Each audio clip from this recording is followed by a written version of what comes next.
এই অবস্থাটা বর্তমানে দেশ মনে করলে ঠিক হবে না। নির্বাচন কমিশন তাদের স্বাতন্ত্র এটাকে ধ্বংস করে দিয়েছে। প্রধানমন্ত্রী তার প্রতিষ্ঠাপনার স্বাতন্ত্রের জন্য সংসদের বিরোধী দলের নেতা তিনজন সিদ্ধান্ত হল বাংলাদেশের বিরোধী দলের তৃণমূল প্রধানমন্ত্রী সঙ্গে এখানে তার সঙ্গে ছিল না, ছিল সুপ্রিম কোর্ট তার নাম বাতিল করে দিয়েছে। তার মানে কি হচ্ছে নির্বাচন কমিশনকে বড় বড় সুপ্রিম কোর্ট আর কোথাও যখন হলো মানুষের পড়ে যায় এখন কোর্ট আসলে এগুলোকে বন্ধ করার চেষ্টা করছে। অপছন্দের লোক বিচারপতিকে বসাতে চায় না এবং আমরা লক্ষ্য করছি এই বিচার ব্যবস্থা সুপ্রিম কোর্ট সহ বাকি উচিত জেনে রাজনীতি করার অনুমতি দিলেন ত্রুটিপূর্ণ। আমরা ক্ষুব্ধ কি বলবেন কয়েক ঘটনা তিনি রায় দিলেন পুনরায় দিকে ভালো ঠিক হয়নি সরকারের সমস্যাটা ঘটছে অন্যায় হয়ে গেছে কারণের সৃষ্টি হয়েছে কারা করেছে তাদের নাম চিহ্নিত করবো তাদের বিরুদ্ধে ব্যবস্থা না তাদের যে কারা করো কোনো না কারা করছে এটা আমি ধরতে পারছি না। অসুবিধা ঠিক আছে অসুবিধা ঠিক আছে আমাদের দেশের আইন 1951 সালের পর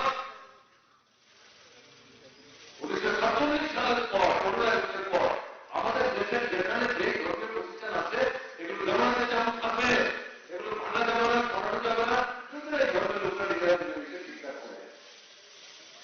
এই আইন সুপ্রিম কোর্ট থেকে আরম্ভ করে সমস্ত বিচার ব্যবস্থা এখন কি হচ্ছে ভারতে এই সুপ্রিম কোর্ট জেলার যে জজ আইএসএফ বিশেষজ্ঞ পরিষদ মুসলমান যে কোনো মসজিদে গিয়ে বলছে যা হিন্দুদের মন্দির ছিল কি করতে হবে পরীক্ষা করতে হবে মাটি করতে হবে দেখতে হবে কিছু মন্দির আছে কিনা ওরা কথা আমাদের দেশে দেশের আইন মানছে না কাজের হাত বিজেপি আছে বিজেপি থাকবে এই আইনটা সংবিধানের মধ্যে সংবিধান থেকে ধ্বংস করে দেওয়ার চেষ্টা করছে। এই জায়গায় প্রশ্ন হচ্ছে যে 24 নির্বাচনে যদি এদেরকে পরাস্ত করে রাখা ভারতবর্ষ ধ্বংস হয়ে যাবে। আমাদের দেশের পরিবর্তন যদি স্বাধীনতার পর আমরা যারা গণতন্ত্রের জন্য স্বাধীনতার জন্য লড়াই করছে সাম্রাজ্যবাদের বিরুদ্ধে তাদের লড়াইকে আমরা সমর্থন করব। কি চলছে এখন প্যালেস্টাইন গাজাতে ইসরায়েল তাকে সামনে রেখে মার্কিন সাম্রাজ্যবাদ যুদ্ধ করছে চিৎকার চলছে 22,000 মানুষকে খুন করে ফেলেছে তার মধ্যে 9 থেকে 11,000 শিশু আর মহিলা খাবার পাঠাতে পারছে না ঔষধ পাঠাতে পারছে না বাচ্চাদের খাবার পাঠাতে পারছে না লক্ষ্যটাকে মুসলিমদের শেষ করো।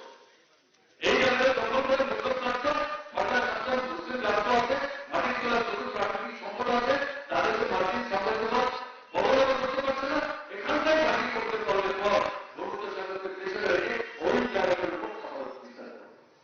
ভারত সরকার নরেন্দ্র মোদী দেশের প্রধানমন্ত্রী 24 ঘন্টার মধ্যে যুদ্ধ যখন শুরু হলো তাদের সমর্থন করলেন। আমাদের দেশ স্বাধীনতার পর থেকে কখনো ইসরায়েলকে সমর্থন করে প্যালেস্টাইনের স্বাধীন যুদ্ধ ধৈর্য লড়াই সে লড়াইকে সমর্থন করছে। এখান থেকেও আমাদের দেশের সরকার বিজেপি সরিয়ে দিচ্ছে।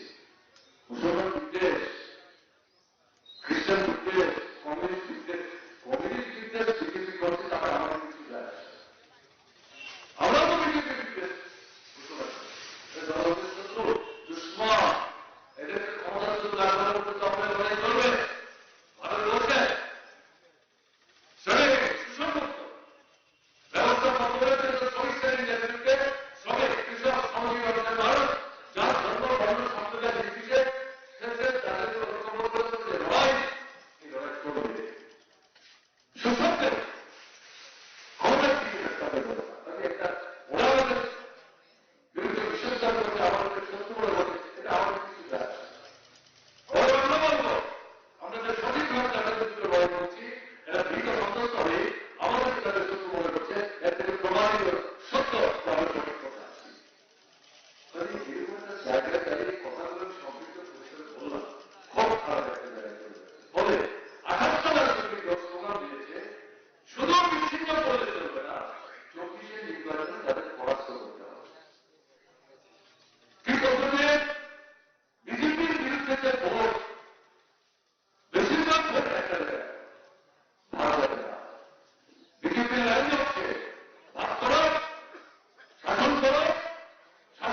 কখনো ঠিকঠাক হয়তো এটা মনে করার কারণ কারণ চক্রবর্তী আছে, কিন্তু এই যে প্রক্রিয়া চলে আসছে সাধারণ মানুষ জীবনে কি করবে বুঝতে পারছে বিজেপিকে না আমাদের দলের করে আমাদের শেষে বিপন্ন সংবিধান বিপন্ন ইতিমধ্যে চলন করেছে রাষ্ট্রপতি তন্ত্র স্বৈরাচার বেশিক ছিল ভাবনা এরকম একটা জায়গায় ভারতবর্ষকে নিয়ে যাওয়ার চেষ্টা করবে, ভোটটাও তুলে দেওয়ার চেষ্টা করবে। তাহলে এরকম পরিস্থিতির মধ্যে আপনার চেষ্টা থাকবে আমাদের রাজনৈতিক দলের পক্ষ থেকে বেশিরভাগ বিজেপিকে পরাস্ত করার জন্য দলের লোকের ভয় পেয়েছে। 24 নির্বাচনে জিততে পারবে কিনা তার কোনো দিশা নাই। 2047 সালে ভারতবর্ষের কি হবে তিনি এখন থেকে ঘোষণা দিতে শুরু করেছেন। আপনিমূলক এটা ভয়ের কাজ করছে। আর 24 সালে ভুল না, এই জায়গায় দাঁড়িয়ে আমাদের এই যে আমাদের জীবনের জন্য যে সমস্যাগুলি বললাম এগুলো আমাদের করলাম তাকে ভিত্তি করে লড়াইয়ে সমাবেশ হওয়ার কথা বললাম। এই প্রচেষ্টাটাই সর্ব মানুষের ক্ষেত্রে বিজেপিকে ক্ষমতাচ্যুত করার যে সংগ্রাম, যে আওয়াজ, এই আওয়াজকে শক্তিশালী করতে সাহায্য করবে। বিজেপিকে হারানোর জন্য ত্রিপুরাকে দলকে বিজেপিকে মিছিল করতে হবে এরকম কোন আলোচনা আমাদের কাছে আসতে দরকার নাই। নিজের মানুষের লড়াইটা করে বিজেপির বিরুদ্ধে মানুষের যদি আলোচনার কাছে সংগঠিত করতে পারি তাহলে সারা ভারতবর্ষ থেকে 24 নির্বাচনে বিজেপিকে ক্ষমতাচ্যুত করার কাজ এটা সফল করা সম্ভব হবে। মানে এই লড়াই 24 লোকসভা নির্বাচনে বিজেপিকে পরাস্ত করার লড়াই একরকম এটা মাথায় রেখে আমাদের কিন্তু অগ্রসর সেদিক থেকে